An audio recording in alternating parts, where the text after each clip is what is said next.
Today we are discussing Hyderabad state in independent India. The term Hyderabad state is very special. What is Hyderabad state? We are not saying Telangana state. We are saying Hyderabad state. Hyderabad state is the state which was ruled by Nizam.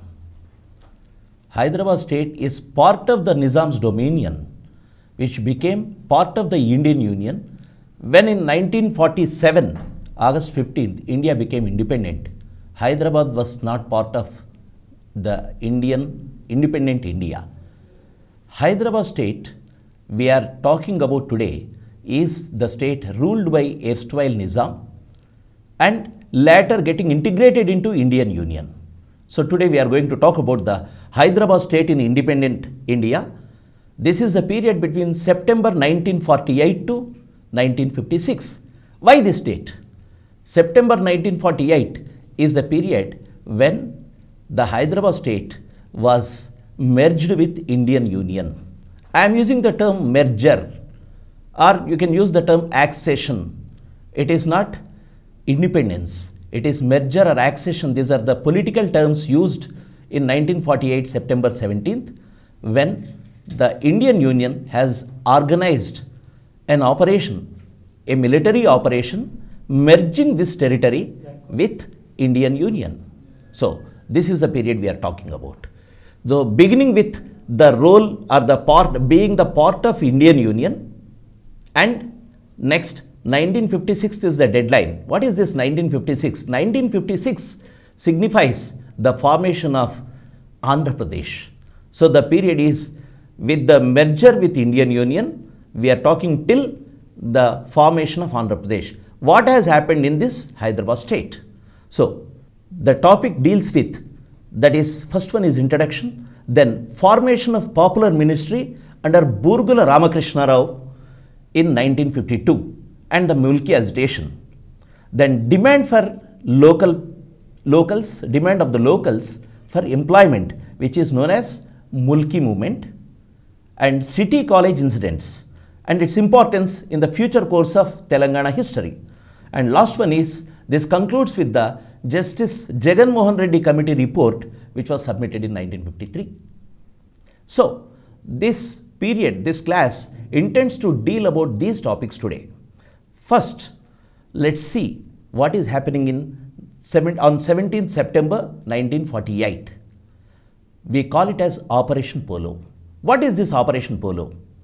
As we have already discussed in the other topics before, this Operation Polo is nothing but, this is Indian Union's army entering into Hyderabad and forcibly merging or taking the Nizam's territories into accession into Indian Union. That is Operation Polo. A Major General J.N. Chowdhury, Jayanto Natha Chowdhury, led this operation from one side. There are other generals too, like Major General Rudra was there, who is coming into Hyderabad's territory from other side. But this Major General J.N. Chowdhury entered Hyderabad for the first time. Actually, those who enter into the territory, enemy's territory or occupying territory first, will become the de facto ruler, or he will be asked to rule that area. That is the general military principle. That is why J.N. Chowdhury, as he has entered into Hyderabad state and the capital, that is Hyderabad first. So J.N. Chowdhury became the military ruler of Hyderabad state immediately after the surrender of Idrus. This Idrus is none other than the military commander of Nizam. He surrendered, as we can see the image, Idrus surrendering before Major General J.N. Chowdhury. So after Operation Polo, this man, Major General J.N. Chowdhury, became the military administrator of Hyderabad state. And this continued for a few months, you can say for about 1 year. So in December 1949, a new dispensation came into Hyderabad. A new authority has come into Hyderabad, that is civilian government. What is this civilian government? Till now you have the military rule under J.N. Chowdhury. And then December 1949, a new administrator, a Indian Civil Services officer, Mr. 𝗪𝗓𝗏 was appointed as the Chief Minister of Hyderabad state. Chief Minister, remember this word, appointed as chief minister. We are not saying the elected chief minister. Elected chief minister will be through elections only. He was appointed as the chief minister of Hyderabad state. Why he has to be appointed? Why the transition from the military government to civilian government? This is very interesting. What has happened? Many of the books, actually, we could not give such materials. We could not get the materials before. But with the opening of document which was not in the public domain, which was a restricted document, that is Sundarlal Committee report. This is very important. This can be asked in your examination.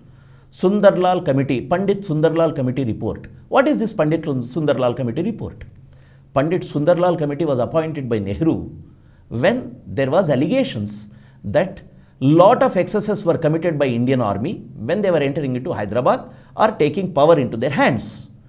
Many people, especially Muslims, who were not Razakars. Razakars force, you know, Razakars are the people who were the hoodlums, who are the gangsters like people. That is, what do you call, it is not a military force, but they were under the Nizam's control, but at the same time they were creating panic in the entire Telangana. This Razakar force is a different story. But Muslims, all Muslims are not Razakars. Not all Razakars are Muslims. This is another point we should remember or we should recollect. Many people, many landlords, though Hindu landlords, they were aligned with Razakars. Though Razakar movement having a base of a Islamic resurgence in that sense, it is not just a Muslim force, it is a feudal force. This Razakar force was completely subjugated by Indian Army, no doubt. But at the same time, thousands of innocent Muslims were killed en route by Indian Army. This was the allegation. And this allegation was countered. To counter this allegation was countered in the parliament by some people. Then again, Pandit Sundarlal Committee was appointed by Nehru to look into this. And 3-member committee came to Hyderabad. They have toured extensively in the entire area. And finally, they came out with a report. What does that report say? That report said, yes, it's true. There are many excesses. Excesses means it is not in hundreds, it is in thousands. He is giving around 25 to 30,000 casualties or deaths because of these excesses. Non-Razakar Muslims were targeted by Indian Army, this was the saying. Then Sardar Patel asked to stop this report, not to table it or not to make it open.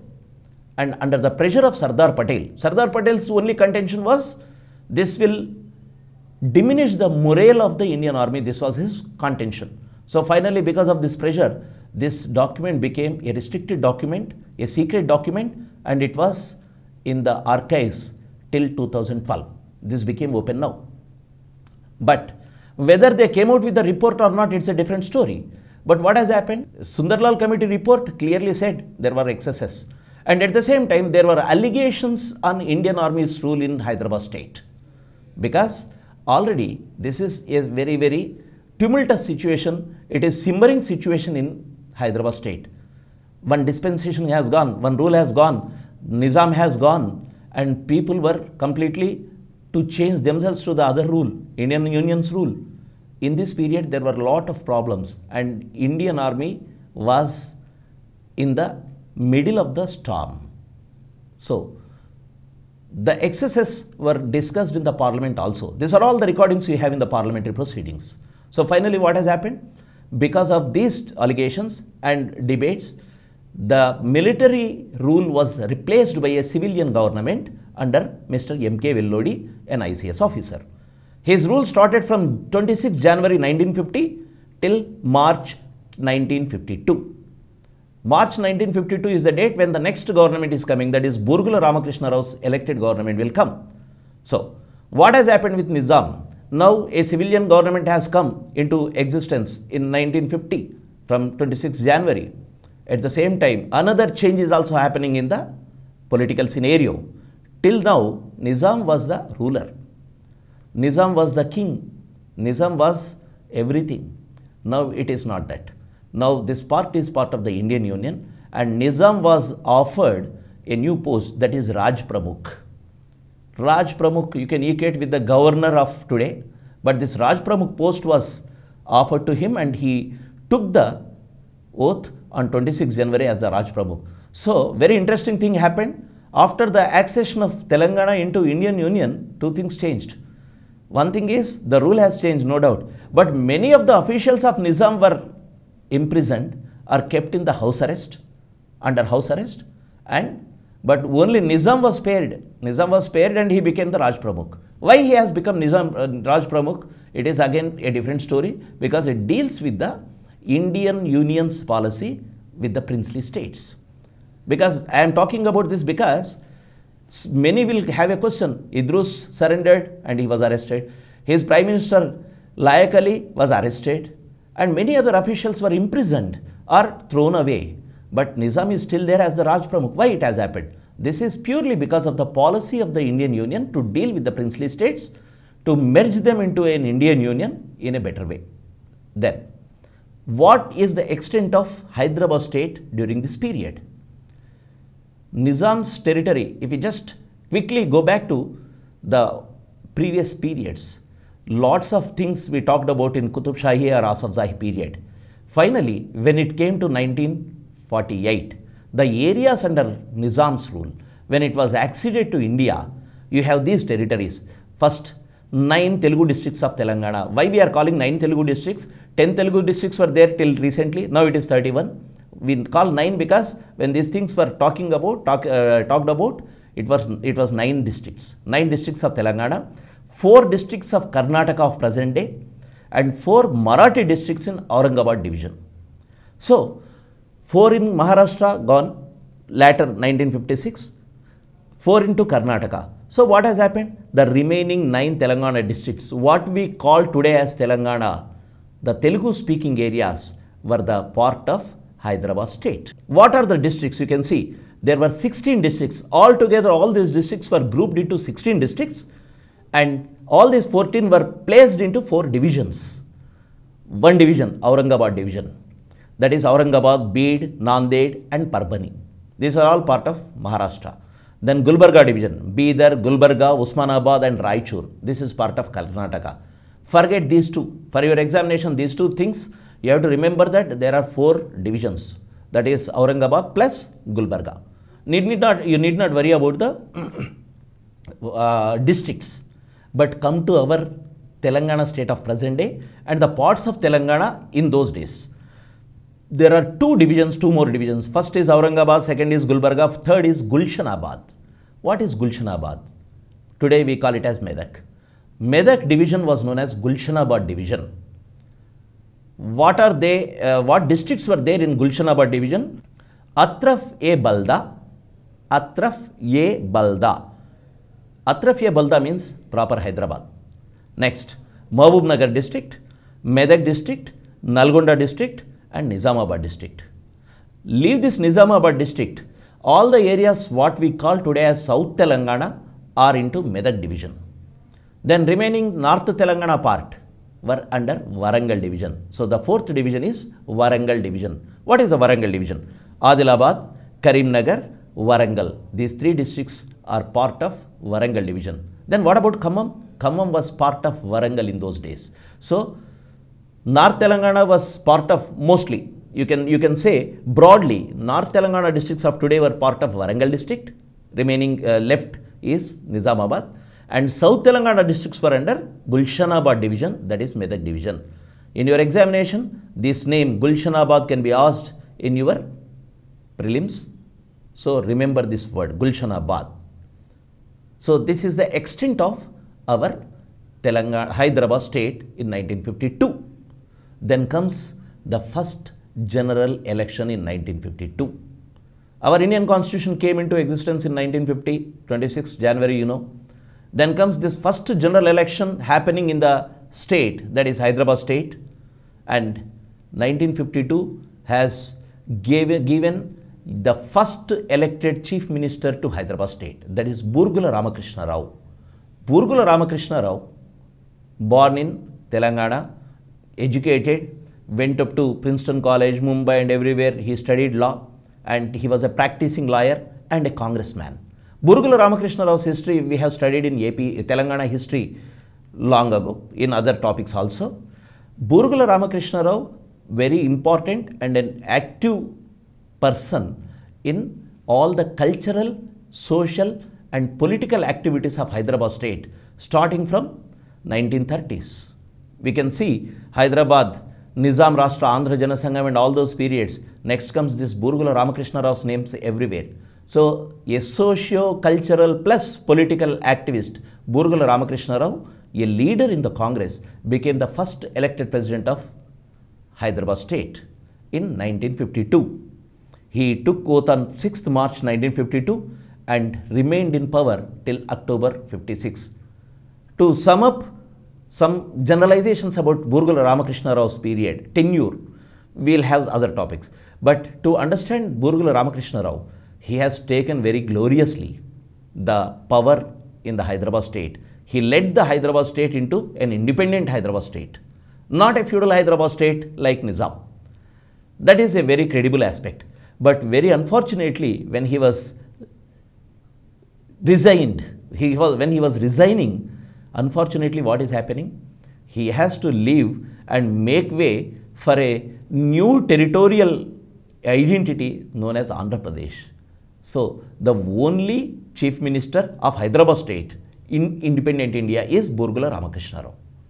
He has to accept the merger of Hyderabad state with Andhra state to form Andhra Pradesh. This was the beginnings and end of it. We will be talking about Burugula Ramakrishna Rao's position in the next chapter when we talk about the formation of Andhra Pradesh and different aspects happening in between. Then we will talk about it. Now, Burugula Ramakrishna Rao had 8 members in his ministry. As we can see, Digambar Rao Bindu, a stalwart, Home, K.V. Rangareddy, Excise and Forests, Vinayak Rao Vidyalankar, Commerce and Industries, G.S. Melkote, Finance and Statistics, Mehdi Nawaz Jeng, Public Health and Public Works, 𝗪𝘁𝗃 Reddy, Agriculture and Planning, Anna Rao Gnanamukhi, Rural Reconstruction and Education, Shankar Dev, Social Welfare. Among these names, we have a few names which we will be talking about in the next chapters also. So, I will be mentioning about them now. One is K.V. Rangareddy, remember about this leader. K.V. Rangareddy, on whose name we have a district too. K.V. Rangareddy was a grand old man who has contributed to the identity of Telangana starting from 1930s till his death. Then G.S. Melkote was one of the person who was actively involved in Hyderabad city also as a social activist plus a political activist. And 𝗪𝘁𝗃 Reddy, as we know him, he was the leader, he was the cabinet minister in Burugula Ramakrishna Rao ministry. Later, he became chief minister, he became governor, he has taken up many posts. He became chief minister of Andhra Pradesh twice in different periods. Then, these are the important people. These 8 members were in the cabinet of Burugula Ramakrishna Rao. We have to talk about the achievement of Burugula government. What are the achievements? Before talking about the achievements, we should bring out the scenario what was unveiling immediately after 1948 September 17th. Once Nizam has gone, once we are into Indian Union, whether into military rule or a civilian rule, what are the changes happening in the government? What are the changes happening in the society? What are the changes happening in the people's psyche? This is very important because Hyderabad state is very interesting because it has undergone lots of changes very fast. It was part of Nizam, became independent state. It was opposing, again became part of Andhra Pradesh. Even after becoming part of Andhra Pradesh, again it was fighting for its identity. So, Hyderabad state or Telangana, now Telangana is part of Hyderabad state, but then Karnataka and Maharashtra were there. That is why we call it as Hyderabad state only, not Telangana. Telangana is part of Hyderabad state. So, here the conditions which were present during this period are very, very interesting. What was the condition? Just I am trying to unveil the aspects what is happening. One thing, in economic side or rural agricultural scenario, we talk about the feudal system. Nizam is a feudal, he is a king. Under him, you have paigas, that is nobles, you have zamindars, you have big landlords. Under him, you have many people who are completely ruling the rural scenario. They are the people who are really dictating terms in rural society. Now, at this juncture, we should remember 1948 September 17, we are having another context too. What is the another context? I am trying to explain the scenario so that we can understand what government of Burgula could achieve or could not achieve. The other scenario is there are other contending forces, that is Telangana armed struggle forces under the leadership of CPI, who were fighting the landlords. They were fighting the Razakars, they were fighting the landlords who are led by Nizam. Nizam is the pinnacle, Nizam is at the top of the pyramid, and below you have the Paigas, nobles and royals, then you have the Zamindars and landlords. So this entire economic system, this feudal pyramid, at the top is Nizam. So communists were fighting Nizam. At the same time, Razakars were also there in the ground. They were fighting Razakars. And they were fighting the landlords supported by this feudal system. So 17 September 1948, there were third force known as communists in the area. One is Nizam, second is Indian Union, the third force is communists. In this juncture, what is happening? Military government is coming, and its military government, wherever there is a military government, its first priority is law and order. They have to fight for law and order, they have to restore law and order, then only you can talk about the civil administration and other things. So it has happened in the initial years. But at the same time, the state is very much concerned about the economic things also, because it is administration which is very important. Without administration, military can suppress a regime, military can remove a rule and replace the king, but without a proper administration, you can't have the next set of rule in this area. So these things are happening here. Then what is happening in society? The entire society is undergoing a process of change. What sort of change? First, we can talk about the simmering. Simmering means the situation which is boiling in the society. One is Muslims were targeted by the Indian army according to Sundarlal committee report. At the same time, now as the Nizam's rule has gone, there is some sort of discontent in the society, in the Muslim society, number one. Second thing, the people who were completely ignored in this period were into power. Congress, which could not make any impact under Nizam rule, though they were fighting. Communists, remember, communists and Congress, both were fighting on the same line. At some point of time, you can say communists were having upper hand over the Congress in many areas. That is why when the next elections are happening, most of the seats were, in 55 elections, most of the seats were won by communists in Telangana than Congress. This is very interesting. Why it is happening? Because communists were having their power, their influence in the rural packets, especially in Nalgonda, Warangal. You can see there is a strong centers of anti-Nizam, anti-feudal movement. So this is one thing. In this scenario, what is happening? The first concern of the state is economic stability. You can capture the area, but it will not give you the rule. You should have economic stability. What was the condition of economy in this period? Economics were very bad. Why? Nizam was spending money on the arms in this period. Spending money on arms, and then the whole administration was in disarray in the last 2 years. In this background, the condition of Hyderabad state, economic condition was bad. Very interestingly, this economic condition becoming bad is happening after a long time. After the Salar Jung reforms, as we have studied before, Salar Jung reforms gave Hyderabad economic stability by 1880. And after 1880, by 1920s or 30s, the ruler of Hyderabad has become so rich. Nizam was the richest man in the world. So that economic stability has gone back. Now that economic stability has to be brought back. This is first concern. Second concern is abolition of Jagirdari system. Abolition of Jagirdari system will definitely ease the rule, because Jagirdars, landlords, all these people were the real power structures in the rural scenario. if you don't remove these structures, if you don't remove this system, what will happen? The entire society will collapse. Because the same feudal system will be there, but people are in independent India. It will not suit the new democracy. So that is why the next system is, next abolition of Jagirdari system is the another achievement. Third one is land reforms. We will talk in detail about the land reforms in the next few minutes. And land reforms are the important thing. And very interestingly, Hyderabad state has brought in land reforms in 1949 to 1952, which were progressive, which gave some results. Not completely, it has changed the production relations in the village side, but at least it could change to some extent.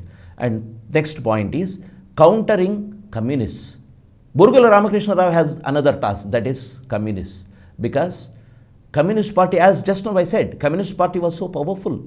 In the rural scenario, in the rural landscape, they had a lot of influence. All this influence was very important to stabilize the government. Otherwise, because by 1952, when Burgula has taken over the power, by this time they have gone back. Means the Telangana armed struggle was on a setback. They are not fighting in the villages, but still they did not completely give up arms. So what has happened? Countering the influence of communists is the next task of Burgula government.